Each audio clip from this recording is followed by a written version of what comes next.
Assalamualaikum warahmatullahi wabarakatuh. Ini adalah video resume mengenai manajemen ASN.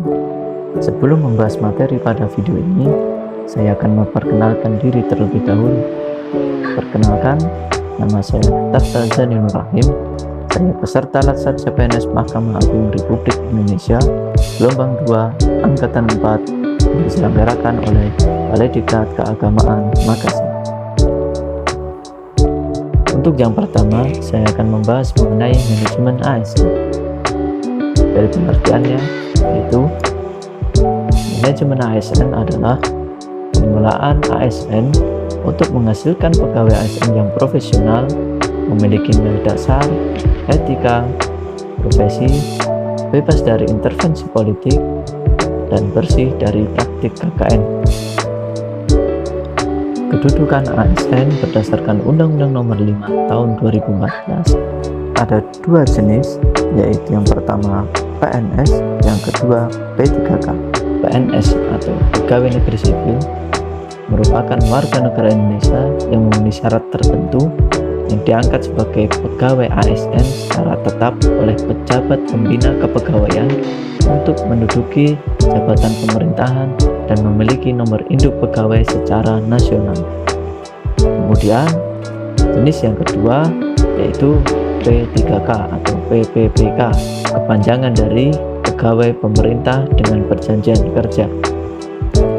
Merupakan warga negara Indonesia yang memenuhi syarat tertentu yang diangkat berdasarkan perjanjian kerja untuk jangka waktu tertentu dalam rangka melaksanakan tugas pemerintahan sesuai dengan kebutuhan instansi pemerintah dan ketentuan undang-undang.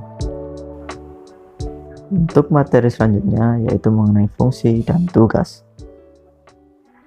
Yang pertama yaitu pelaksana kebijakan publik. Maksudnya adalah melaksanakan kebijakan yang dibuat oleh pejabat pembina kepegawaian sesuai dengan ketentuan peraturan perundang-undangan. Fungsi dan tugas yang kedua yaitu pelayanan publik. Artinya yaitu memberikan pelayanan publik yang profesional dan berkualitas. Kemudian yang terakhir yaitu fungsi dan tugasnya sebagai perekat dan pemersatu bangsa, yang mana maknanya adalah mempererat persatuan dan kesatuan negara kesatuan Republik Indonesia.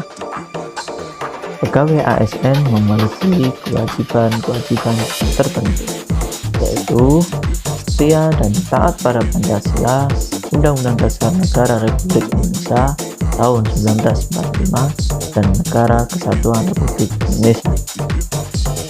Kemudian yang kedua, menjaga persatuan dan kesatuan bangsa. Ketiga, laksanakan kebijakan yang dirumuskan pejabat pemerintah yang berwenang. Dan selanjutnya, menaati ketentuan peraturan perundang-undangan.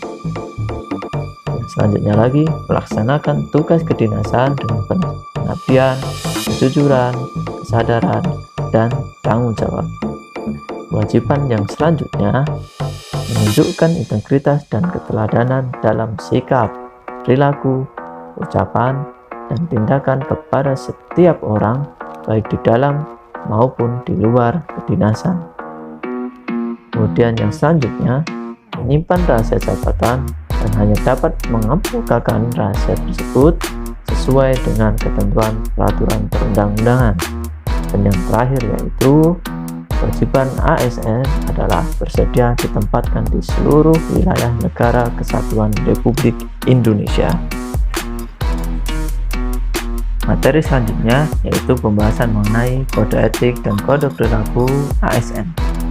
Yang pertama yaitu melaksanakan tugasnya dengan jujur, bertanggung jawab, dan berintegritas tinggi. Yang kedua yaitu melaksanakan tugasnya dengan cermat dan disiplin. Yang ketiga, melaksanakan tugasnya sesuai dengan perintah atasan atau sejauh tidak bertentangan dengan ketentuan peraturan perundang-undangan dan etika pemerintahan. Yang keempat, tidak menyalahgunakan informasi intern negara, tugas, status, kekuasaan, dan jabatannya untuk mendapat atau mencari keuntungan atau memanfaatkan diri sendiri atau untuk orang lain. Yang kelima yaitu memberikan informasi secara benar dan tidak menyesatkan kepada pihak lain yang memerlukan informasi terkait kepentingan kedinasan. Lalu yang keenam yaitu melayani dengan sikap hormat, sopan, dan tanpa tekanan. Dan yang ketujuh, menjaga agar tidak terjadi konflik kepentingan dalam melaksanakan tugasnya. Yang kedelapan yaitu melaksanakan tugasnya sesuai dengan ketentuan peraturan perundang-undangan. Yang sembilan, memegang teguh nilai dasar ASN dan selalu menjaga reputasi dan integritas ASN. Yang ke-10, menggunakan kekayaan dan barang milik negara secara bertanggung jawab, efektif, dan efisien. Yang terakhir yaitu yang ke-11, menjaga agar tidak terjadi konflik kepentingan dalam melaksanakan tugasnya. Di dalam manajemen ASN terdapat sebuah sistem yang bernama sistem merit. Sistem merit dilatar belakangi atas terjadinya praktik spoil system dan inkompetensi dalam sistem rekrutmen dan seleksi pegawai. Spoil system artinya adalah hubungan yang bersifat politik.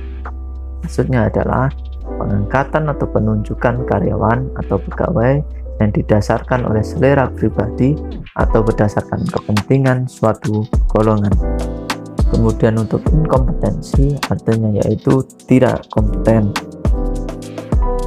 Kemudian latar belakang sistem merit selanjutnya yaitu belum adanya keterkaitan antara pengelolaan SDM dengan tujuan organisasi. Kemudian tingkat disiplin, etos kerja, dan budaya kerja ASN juga masih rendah. Kemudian yang terakhir, struktur kepegawaian yang kualitas, kuantitas, dan distribusi belum ideal. Jadi sesungguhnya apa itu sistem merit?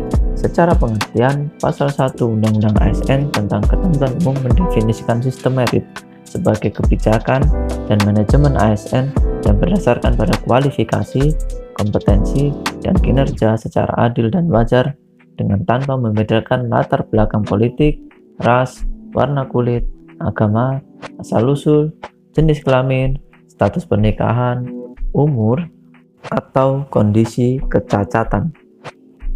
Dengan gagasan tersebut, tentu sistem merit memiliki manfaat.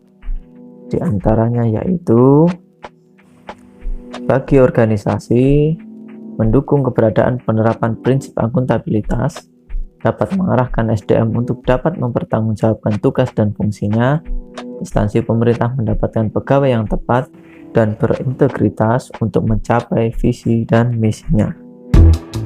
Kemudian, manfaat bagi pegawai yaitu menjamin keadilan dan ruang keterbukaan dalam perjalanan karir seorang pegawai. Kemudian yang kedua, memiliki kesempatan yang sama untuk meningkatkan kualitas diri. Itu saja materi dari saya, semoga bermanfaat. Terima kasih. Wassalamualaikum warahmatullahi wabarakatuh.